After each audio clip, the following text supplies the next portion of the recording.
Happy Saturday, everybody. This is Eric in the Card Closet. Appreciate you joining me for another episode. Wow, what a week it's been. Back from the National. And I tell you what, I had a lot of cards waiting for me when I came home. I had made some trades and some purchases prior to going to Chicago. And of course, time flew by in Chicago and they were all happily waiting for me when I got home. So I want to show you those, but first, let's do our Mystery Man of the Day. I've picked up a lot of new subscribers in the last 2-3 days, so if you are new to the channel, I like to start my videos out with a trivia. I'll give some clues about a player, and you guess who it is if you can. And I always try to find a player that has some statistical significance or link to the episode number. So today, this episode is number 520. So the Mystery Man is a man that had a 520 career slugging percentage, which is good for 68th all time. So on the card front, his first Topps card was an XRC from 1986 Topps Traded. He also had an XRC in Donruss the Rookies and Fleer Update that same year. His true rookie cards are considered to be in 1987. He was in Donruss, Fleer, Leaf, and Topps. In 1990, he had an excellent year the previous year, and he received a Donruss Diamond King card. Also 1990, had a Topps All-Star card. His last Topps card was in 1995, so his Topps run was only 10 years long, 86 Topps Traded through 95 Topps. But other brands kept giving him cards for his last couple seasons. In 1996, he was in Fleer, Pinnacle, and Upper Deck. And in 1997, he was in Fleer, Pinnacle, Score, and Ultra. And then he was done. He had a 13-year career, 1,100 hits, 234 home runs. Not spectacular in their own right, but he had a lot of injuries in a lot of seasons. His 162-game average was 31 home runs and 101 RBIs. That's pretty good. So he made his major league debut in late 1984 with the New York Mets.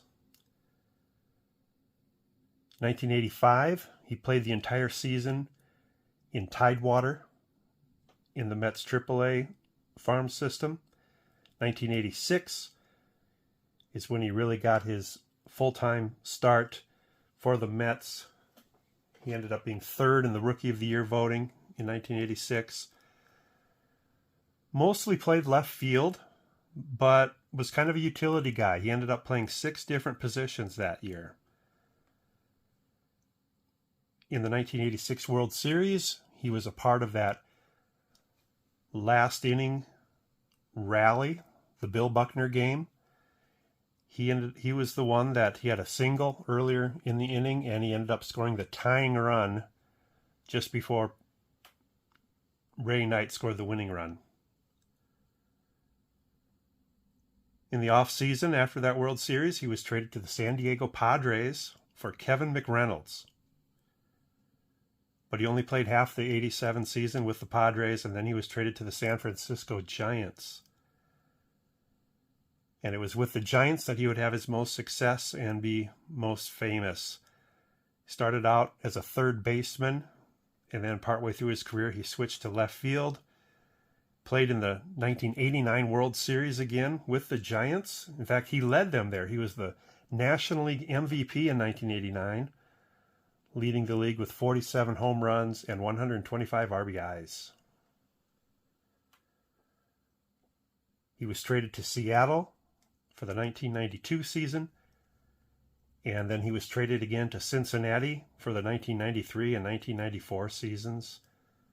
That 1994 season was shortened by the strike. He He was one of the players that was on a tear that year, and had he played a full season, he would have been on pace for 50 home runs that year. 1995, the season started with a strike, and he didn't have a team, so he went over to Japan and played in the Japanese Professional League. He had a grand slam in his first at-bat in the Japan League. First person ever to do that in their history. Then in 1996, the Boston Red Sox picked him up as a free agent. He played part of the year with Boston, then he went back to Cincinnati. 1997, free agent with Cleveland. 1998, a free agent with Oakland. Are you able to get him? His nickname was World, and I didn't know that. Maybe that's a clue that'll help some of you. All right, let me know in the comments if you were able to get this slugger. It is Kevin Mitchell. Hope you were able to get him. This is his 1996 finest refractor with the Boston Red Sox. So very cool card. So Kevin will look in on the proceedings today. All right, let's get to the things I received. We're going to go from old to new. We're going to cover a span of 100 years. So first are two cards that I purchased from a gentleman on Net54. Two cards that I needed for my all-time Red Sox team set list. And this is the 1923-1924 exhibits of Ira Flagstad. Ira played for the Red Sox, I think it was 1923 through 1929. Not good years for the Red Sox. The 20s were definitely a forgettable decade for them, but he did start for them for a number of years. The backs of these are blank. You're always looking for a cream-colored back on these exhibits from this era. Reprints tend to be gray. So yes, this was one of them that I needed. I need 5 from that set for the team yet, and that's one. And wouldn't you know, the next one, bought from the same gentleman on Net54, Valentin Pasinic. He was the Red Sox catcher from 23 through 25, 26, somewhere in there. He had come over from the Washington Senators, where he was Walter Johnson's personal catcher. Don't you love the glove there from that era? He wasn't quite as good a hitter as Ira here was. He was kind of a platoon catcher, but he's in the team set with the Red Sox. Valentin Pasinic, and you can tell there by the uniform that it's probably not a Red Sox uniform with the pinstripes. It's probably the Washington Senators. Same with this one. This is probably the Tigers, because he had been with the Tigers for the first part of 1923 and then came to the Red Sox, and that looks more like a Tigers uniform from that era. Maybe Tigers 727 can help me out with that. But yeah, pick these both up. He gave me a discount. Check out Net54 if you're looking for pre-war cards, because there's some guys on there that'll give you a good deal. So, this is my all-time Red Sox list of what I have left. The only one I crossed off from the National was this Jimmy Collins fan craze that I showed in the hotel room one night. This got a little wrinkled in the hotel, or I'm sorry, in the suitcase. But these that I picked up here are 1923 exhibits. So I'm down to needing 3 of those, which brings my all-time list down to 61. And I'll have the full Red Sox team set going all the way back to 1902. I ran into a Red Sox collector from the trading card database at the show named Scott. Great to meet you, Scott. He confirmed that he does not know of any Red Sox cards from 1901, their first year of existence. All right, so those were the old ones. Now we're going to jump ahead 100 years. 100 years. I think I mentioned this one was coming. This is the Topps Chrome Platinum Anniversary Prism Refractor. I'm going after all the Hall of Famers in this set, and Ivan Rodriguez was the second to the last one I needed. Only one left, Nolan Ryan. So happy to get that one. We're going to jump to football. I'm trying to upgrade my refractors to X-fractors when I can. They're a little more expensive, so I have to be very patient. But I got the Ben Roethlisberger 2005 Finest X-fractor. Very, very sharp. Look at that etching on the helmet, the 3 diamonds on the helmet there.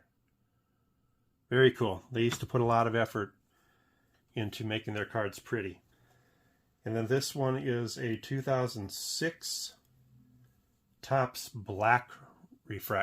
Topps Chrome Black Refractor of the Bus. I had the regular refractor, but since it's a color match, I'm trying to upgrade them slowly to black refractors. So that's a beautiful card. Now we're going to jump to basketball. The new basketball sets are out for 24-25. And I'm going after the LeBron James Silver Select Prisms. I've gotten 3 of them so far. This one is the premier level. It says right on the back there.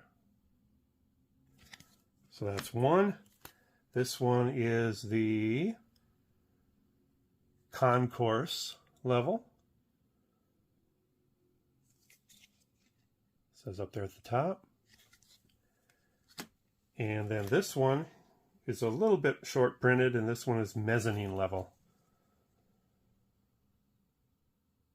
Very cool looking. And he does have one more, a courtside level, which is super short printed.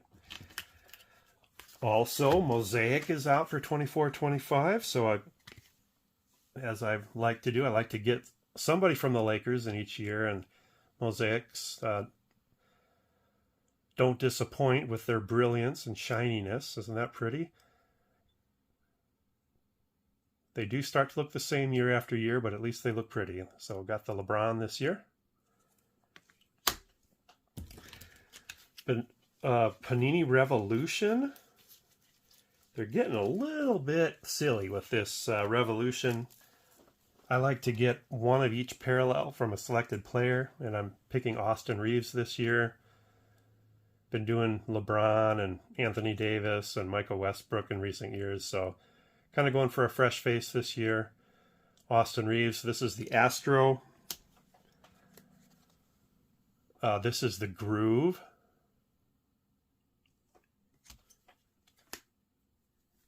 This is the Base. And pretty looking base card, I think, with Revolution every year. This one is called New Year.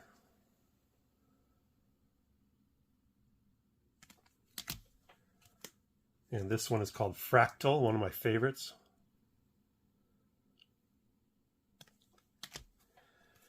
And then we've got Cubic.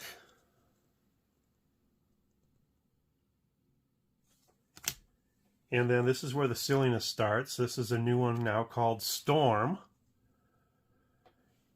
And they've now got Blue Storm, Pink Storm, here a storm, there a storm, everywhere a storm. And I'm just going to pick one and just get it. I'm not going to go after all those different colored storms. They're doing it with other parallels as well. And overall, there's, I don't know, a significant increase in the parallels this year for Revolution. They've got a Fireworks, and they've got, other new stuff too that hasn't been there before. So it just may get to be too cumbersome of a project for me. I may either discontinue it next year or just go for the parallels that are kind of the traditional ones that have been around for a long time. Here's a cool card. This is a cool card. This is a 2015-16 Panini Excalibur Red Crusade of LeBron James. Look at that uniform match and everything. Love it. Very cool. Look at that etching in the wrinkles in his shorts there. around the shoes. Panini still does a good job with that. These are serial numbered to 149. I had to give up some pretty good cards in trade for this just because of the value this has. It's a 3-digit card. But glad to get it because what I traded away was doubles.